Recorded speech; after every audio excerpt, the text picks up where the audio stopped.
देखिए अब हम लोग यहाँ पे जो बात करने जा रहे हैं वो है गुरुत्वीय त्वरण की, या गुरुत्वीय त्वरण, पृथ्वी का गुरुत्वीय बल। ये जो गुरुत्वीय बल है ये क्या हो, कल ही हमने आपको इससे पहले गुरुत्वाकर्षण जब बताया था तो हमने आपको बताया था कि ब्रह्मांड में कोई भी दो वस्तुएं हैं, न्यूटन ने क्या कहा, ब्रह्मांड में कोई भी दो वस्तुएं हैं तो वो एक दूसरे के ऊपर एक आकर्षण बल लगा रही है। पहली वस्तु दूसरी को, दूसरे वाली पहली को खींच रही है, एक दूसरे को खींचती है, आकर्षण बल है। इस बल को ही हम गुरुत्वाकर्षण बल कहते हैं। यानी कोई भी दो वस्तुएं हैं दुनिया में, वो एक दूसरे को आकर्षित कर रही है और वो आकर्षण बल क्या कहला रहा है, गुरुत्वाकर्षण बल कहला रहा है। लेकिन इस गुरुत्वाकर्षण बल में अगर एक वस्तु पृथ्वी है, ये बड़ी वस्तु पृथ्वी है, और कोई दूसरी वस्तु मान लो कोई भी दूसरी वस्तु, तो पृथ्वी जिस बल से किसी दूसरी वस्तु को अपनी ओर खींच रही है उस बल को हम क्या कहते हैं, गुरुत्व बल कहते हैं। उसे क्या कहते हैं हम, गुरुत्व बल या गुरुत्वीय बल, ग्रेविटेशनल फोर्स कहते हैं। और वो ग्रेविटेशनल फोर्स यानी ग्रेविटी है। क्या है वो, ग्रेविटी। ठीक है, तो आपको ये समझ में आया ग्रेविटेशन और ग्रेविटी में क्या फर्क है। ग्रेविटेशन वो बल है जो कोई भी दो वस्तुएं ब्रह्मांड में एक दूसरे के ऊपर लगा रही हैं, लेकिन अगर उनमें से एक वस्तु कौन है, पृथ्वी है, तो वो बल क्या कहला जाएगा, ग्रेविटी कहलाएगा। क्लियर है, ठीक। इसकी परिभाषा देख लीजिए, गुरुत्व बल वह आकर्षण बल है जिससे पृथ्वी किसी वस्तु को अपने केंद्र की ओर आकर्षित करती है। ये याद रखिएगा, वस्तु चाहे यहाँ हो, चाहे यहाँ हो, चाहे यहाँ हो, चाहे यहाँ हो, हर वस्तु को पृथ्वी अपने केंद्र की तरफ खींचना चाह रही है, सेंटर की तरफ। इसीलिए आप लोगों ने कभी दिमाग नहीं लगाया, आप लोग कभी सोच सकते थे क्वेश्चन, वो क्वेश्चन क्या था, क्वेश्चन ये था कि सर पृथ्वी तो गोल है और वो सूरज के चारों ओर चक्कर लगा रही है, यानी ब्रह्मांड में घूम रही है। तो अगर हम पृथ्वी पे खड़े हैं, तो यहाँ खड़े हैं तो ठीक है, मान लेते हैं कि नहीं गिरेंगे। लेकिन अगर हम यहाँ खड़े होते हैं तो भी तो हम नहीं गिरते हैं, नीचे गिर जाएंगे यहाँ से, लेकिन हम नीचे नहीं गिरते हैं। क्वेश्चन क्या है, क्यों है ऐसा। तो पृथ्वी हर किसी वस्तु को कहाँ खींच रही है, अपने केंद्र की तरफ। अगर कोई वस्तु यहाँ खड़ी हुई है, आपको थोड़ी पता है कि आप कहाँ खड़े हो, तब भी ये वस्तु आपको केंद्र की तरफ खींच रही है। तो अगर हम यहाँ खड़े हुए हैं, इसका मतलब क्या है कि ये कौन सी जगह है, ये हम नहीं कह सकते कि हम पृथ्वी में यहाँ खड़े हैं, यहाँ खड़े हैं, यहाँ खड़े हैं, यहाँ खड़े हैं। लेकिन हमें ऐसा लगता है कि हम सीधे हैं। तो क्यों सीधे हैं, क्योंकि हर कोई वस्तु को पृथ्वी अपने केंद्र की तरफ खींच रही है।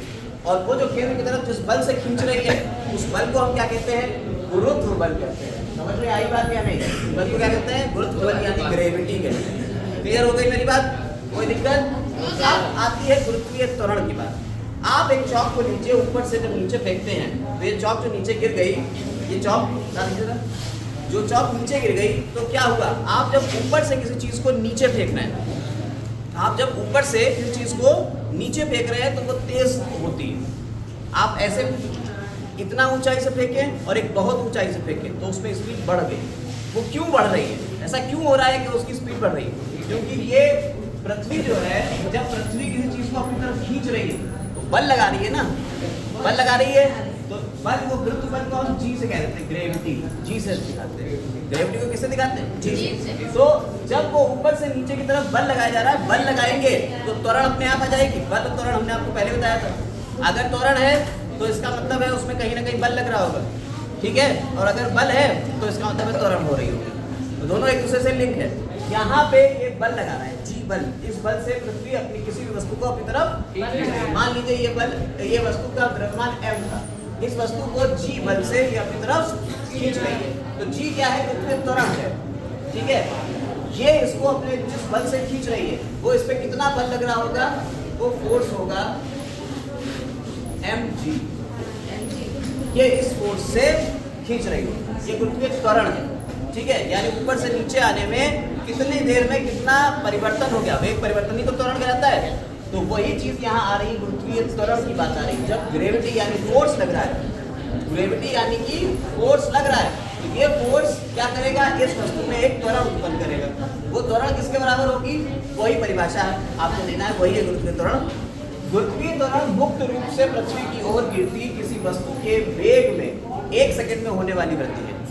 यानी कि कोई वस्तु है मुक्त रूप से, मुक्त का मतलब है कि कोई जबरदस्ती नहीं फेंक रहा है। जैसे आप छत पे गए, ठीक है, मस्त आप एक छत पे गए और यहाँ पे खड़े हुए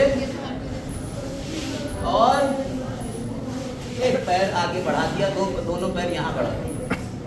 अब आप एक क्षण के लिए, उस एक क्षण के लिए अपने आप को सोचो तुम यहाँ हो। आपने कार्टून देखे होंगे, उसमें टॉम एंड जेरी में उतना दौड़ता हुआ चला जा रहा है, हवा में आ जाता है, फिर वो अपना पैर ऐसे ऐसे करके देखता है, अरे अब फिर वो गिरना शुरू करता है। तो आप एक क्षण के लिए तो यहाँ आ गए, अब यहाँ से गिरना शुरू करें। तो यहाँ जब एक क्षण के लिए आ गए, अब कोई फोर्स तो नहीं लग रहा है आपको, कुछ नहीं लग रहा है, अब ग्रेविटी है, बस ग्रेविटी के इफेक्ट की वजह से आप नीचे की तरफ जा रहे हो। तो वो जो ग्रेविटी है इसे कहते हैं फ्री फॉल। इसे क्या कहते हैं? फ्री फॉल, यानी मुक्त रूप से गिर रहे हैं आप। इसमें कोई बल तो नहीं लग रहा कि नहीं धक्का लगा के तुम्हें फेंक रहा है, सब नहीं, तो सीधे वहां गए, अब गिरना शुरू हुए। तो क्या कहते हैं हम? Free fall. यही कह रहे हैं कि पृथ्वी त्वरण क्या है? मुक्त रूप से पृथ्वी की ओर गिरती किसी वस्तु के वेग में एक सेकंड में जो परिवर्तन होगा उसे क्या कहते हैं? कि गुरुत्वीय त्वरण कहते हैं। और अगर इसका मान देखा जाए तो गुरुत्वीय त्वरण परिणाम में जो उसका परिमाण है, यानी उसका जो वैल्यू है, वो परिमाण में उस बल के बराबर होता है जिस बल से पृथ्वी एकांक द्रव्यमान वाली वस्तु को अपने केंद्र की ओर आकर्षित करती है। क्लियर हो गई बात?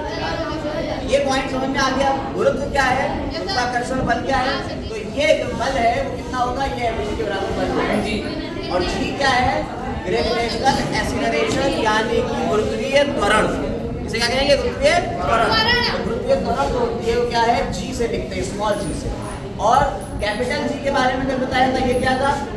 सार्वत्रिक गुरुत्वाकर्षण नियतांक। कैपिटल जी होता है सार्वत्रिक गुरुत्वाकर्षण नियतांक होता है, स्मॉल जी जो होता है गुरुत्वीय त्वरण होता है। गुरुत्वीय त्वरण का मान अलग अलग जगहों पे अलग अलग हो सकता है, बदल सकता है। गुरुत्वीय त्वरण का मान पृथ्वी पे अलग अलग जगहों पे अलग अलग हो सकता है, लेकिन गुरुत्वाकर्षण नियतांक दुनिया में कहीं जाओगे ये नियतांक है, ये इसकी value 6.65 into 6.67 into 10⁻11 newton meter square पर किलोग्राम स्क्वायर रहेगी। और इसकी वैल्यू जनरली इसकी वैल्यू स्मॉल जी की वैल्यू मानी जाती है 9.8 मीटर पर सेकंड स्क्वायर। जनरली जी की वैल्यू कितनी मानते हैं? 9.8 मीटर पर सेकंड स्क्वायर। और कभी कभार इस वैल्यू को हम क्वेश्चन सॉल्व करते टाइम इसकी वैल्यू को 10 मीटर पर सेकंड स्क्वायर ले लेते हैं।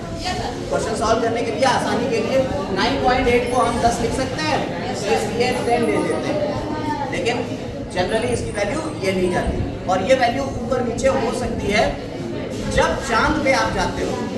जब आप चांद पे जाते हो तो गुरुत्वीय त्वरण की वैल्यू जी की वैल्यू जो है वो पृथ्वी के ऊपर की वैल्यू से 1/6 रह जाती है, आधी रह, मतलब 6 गुना कम हो जाती है। ठीक है, 1/6 हो जाती है चांद पे इसकी वैल्यू। इसीलिए आप चांद पे छलांग लगाओगे तो देर से नीचे आओ, पृथ्वी पे छलांग लगाओगे तो नीचे जल्दी आ जाओगे। क्यों? क्योंकि ये ज्यादा तेज खींच रही, चांद कम तेज खींच रहा है। कितना गुना कम है? 6 गुना कम है, 1/6 है। क्लियर है मेरी बात? तो इस तरह से आपने ग्रेविटी और ग्रेविटेशनल फोर्स के बारे में देखा। अब एक चीज आपको और देखना है, कैपिटल जी और स्मॉल जी में क्या संबंध है? कैपिटल जी और स्मॉल जी में क्या संबंध है? यानी गुरुत्वीय त्वरण और गुरुत्वाकर्षण नियतांक के बीच क्या संबंध है? अब उसको हम पढ़ने जा रहे हैं। ठीक है।